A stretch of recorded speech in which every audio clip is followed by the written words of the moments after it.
What's going on, everyone? Darkwater here, and welcome back to Model Railway Easily 2. Always forget the 2 in there. There is a difference between the first and the second one, and that is the ability to edit terrain and do, I believe, terrain paint as well. Which is what we're doing a lot of this episode. This is the final episode, and currently just painting out the road, picking out kind of the parking lot areas for some of the factory buildings. I started off painting the mountains a little bit darker gray, and I kind of regret not doing the entire base of the board that gray first, because I do leave a lot of green. Then I have to go back and kind of paint a little bit more snow over top. Do some painting along the train tracks, just the nice gray. And you have to do basically a flat paint color first, and then you could do kind of the sprinkling of the snow and the fading of some of the colors. And the snow takes a little bit of time. I do like how the mountains turned out. It's a little shiny in parts, but that's the best we could do. But leave some of the darker color showing through a little bit. Give it a little bit of feeling. Paint behind the rocks, and it's about this point that I realize I don't really like the rocks sticking out like that, because again, there's no paint or snow color on it, and it just kind of sticks out. So we do take out the rocks, but try and follow the hills and the troughs a little bit within for the snow, leaving a little bit of the darker color to show through. This is the backside, so I don't do a whole lot with that. Because I imagine that would be like up against a wall or something, not necessarily visible to the public. Do a little bit of work painting underneath where the water is, just because it does have a greenish hue to it. So we come through, do a little blending along the train track gravel area there, and just kind of touch up some of the areas where you could see there's still a few points where it's really particularly white, and so need a little bit more blending in there. But I do really like how the snow blending turned out along the train tracks in particular, and I think that's kind of been one of my favorite parts to this. I don't want to call it a build, but it's essentially what it is. Um, Started to do painting underneath the buildings with snow, and then I realized it probably is not snowing underneath the buildings. I mean, you probably get a little bit from wind blown, but probably not that much. Yeah, you can see still a little bit of the green just kind of peeking through. In retrospect, again, probably should have painted the entire base of it first. But again, that's one of the things you live and learn.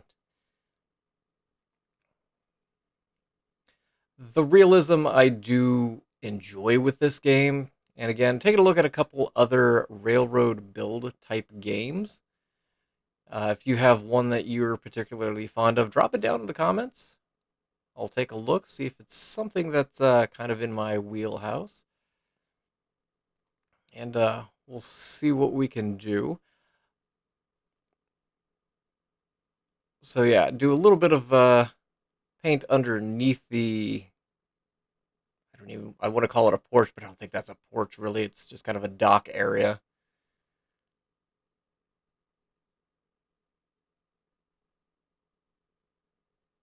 Then it dawned on me I could just darken it underneath there, because you could adjust the I don't want to call it the tint, but that's about as good a phrase as any. But you can change the level of the brightness. I've got two other builds from Model Railway Easily on the channel, so if you did enjoy this one, definitely you can take a look at those two. The first one was, I think, on the largest platform. I think it's a 4x4, and the last one I did, I think, is also a 2x2. It might be a 3x3. I don't remember, but it's got both the both. Yeah, I think both of them have cargo and passenger trains, as well as both kind of a town area, as well as the factories. So yeah, here I'm just kind of darkening in the snow a little bit, make it a little bit darker so it looks like it's got, some use to it. And then just doing just kind of a light dusting over all of the roads. And then we start to add in some trees. There are some larger trees. Pine 6 is that one. Is just, I feel it's just too big compared to the trees or compared to the trains and the buildings and the people. Just absolutely massive. And but I like the ability to copy paste. You could just do large swaths of trees really, really fast.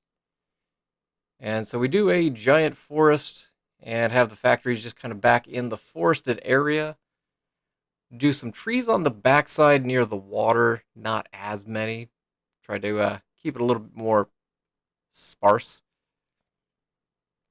But we do a little bit of variations, and I can appreciate how the trees kind of follow the terrain.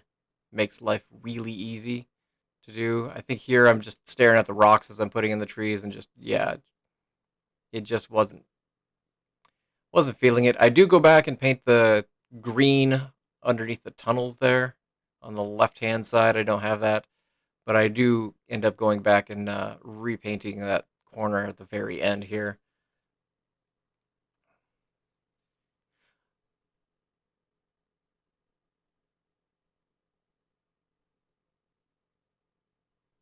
But this was an enjoyable build. Hopefully, you guys enjoyed the short series. If you did, definitely give the video a like. That way I know that this is something that you guys want to see more of. Maybe some model railroading on the channel. And I will definitely see what we can do. Take a look at rolling lines, see if that is one to really push through. I think that has a VR component, which is not something I can do right now, but we'll take a look. I think you can do it with just the regular PC without the VR, and so I'll take a look at that.